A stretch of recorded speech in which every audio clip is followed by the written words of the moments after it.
Now, for that, Kautilya says that it's not that you cannot understand the intentions of the state or their behavior. It is very much possible to understand the intentions or behavior of the state, whether a particular state would be friendly or whether it is likely to be an enemy. And Kautilya suggests that if we look at the position of states geographically, then this itself would be a sufficient indication, right? This itself would be a sufficient indication that what kind of relationship two states may have, or more than two states may have with each other, right? तो वहां पे हमें समझाने की कोशिश कर रहे थे, कौटिल्य का ये मानना है कि अब इसमें क्या होता है कि जब सारे स्टेट्स जो है कहीं ना कहीं दूसरे स्टेट को ऑक्युपाई करना चाहते हैं और अपनी बाउंड्रीज को एक्सपेंड करना चाहते हैं, और ये किस लिए होता है? ये प्राइमरीली एक इनसेपरेबल और इंटीग्रल एस्पेक्ट है पॉलिटिक्स का, इसलिए होता है. This is what Kautilya says, meaning that expansion of territory or a state's behavior which is linked to or oriented towards expansion of its territory is nothing but related to conduct of politics, and that's what is integral to politics, right? So states would do everything to expand their territory, because अगर आज की तारीख में तो काफी सारे avenues हैं जिससे कि आप रिसोर्सेज या फिर इकोनॉमी आप जो है वो कहीं ना कहीं उसको आप देख सकते हैं, रिसोर्सेज जनरेट कर सकते हैं, या फिर जो फाइनेंशियल जो आपके एसेट्स या रिसोर्सेज है वो क्रिएट कर सकते हैं. लेकिन अगर कौटिल्य के पीरियड को देखने की कोशिश करें, know somewhere around 4th century BC for instance, right? So during that period, the material resources which would be required for the prosperity of a state would have to be dependent on territory only, right? So land is the only source which would provide the state with every other means through which a state can become powerful and prosperous. So that is why every state would focus on, or every state would try to have more and more territory, expand its territorial boundaries, right? So this is the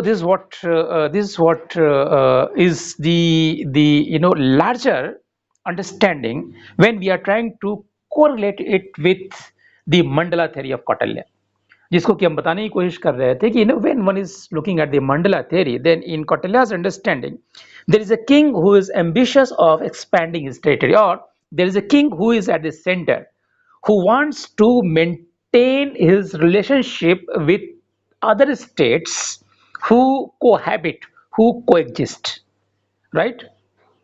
So what would happen then, right? In Kautilya's understanding, it is not necessary that the king would always follow a policy of expansion, right? The status quo may even be the choice, right?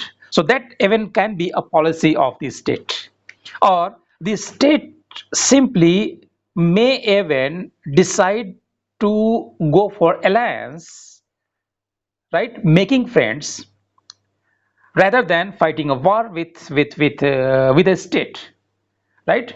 So what Kautilya suggests, that if we have an understanding that how these states are related with each other on ground, then conduct of a policy becomes easier, it becomes a little smooth. So that is where mandala theory comes, and that is where one can understand all these aspects based on the understanding of mandala theory, right? Now mandala theory, uh, uh,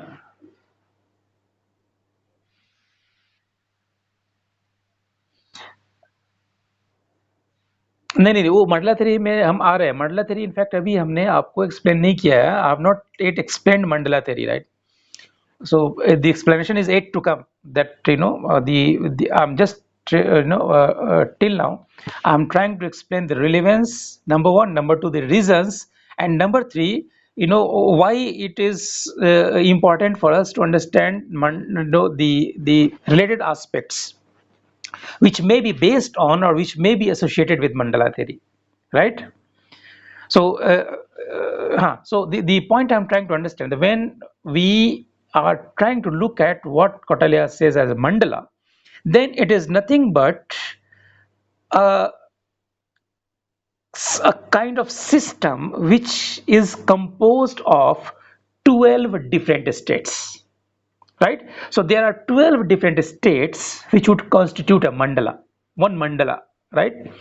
Now, there would be a specific way in which these states would be seen to be spatially located to be part of one mandala. Okay. Now, what Kautilya understands that this Vijigishu that I have referred to, he would be at the center, and there would be states or countries which would be positioned in front, and there would be states or countries which would be positioned rearward.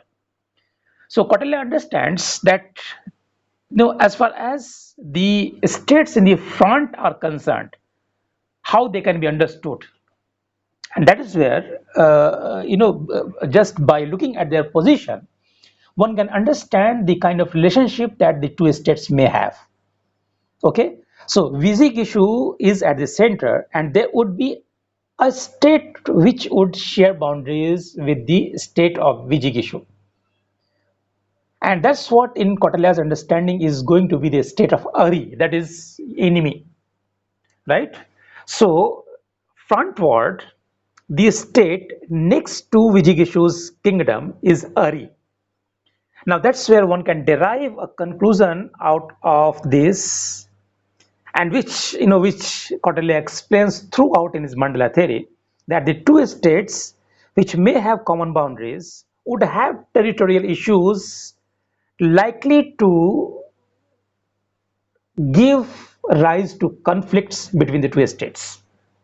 Now this has its implication, and this has its relevance for present times as well, right? Now the immediate state in front is called by Kautilya Ari, that is the enemy, Shatru, right?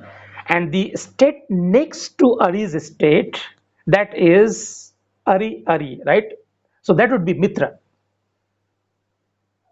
Okay, so if you are trying to understand something like this, I think this would be good if you have the diagram, right? I'll send you the diagram definitely today only, right?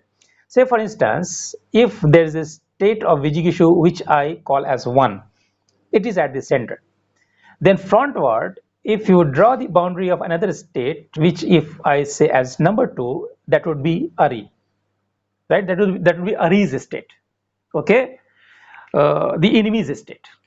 Then there will be a third state, and this state would share boundary with the boundaries of Ari, right? Meaning that this would be state number 3, and 3 and 2 have common boundaries frontward, right? Now 3 and 2, given the theory that the states which may have common boundaries are unlikely to be friends, so that is where 3 and 2 are unlikely to be friends, but 3 and 1 would be friends.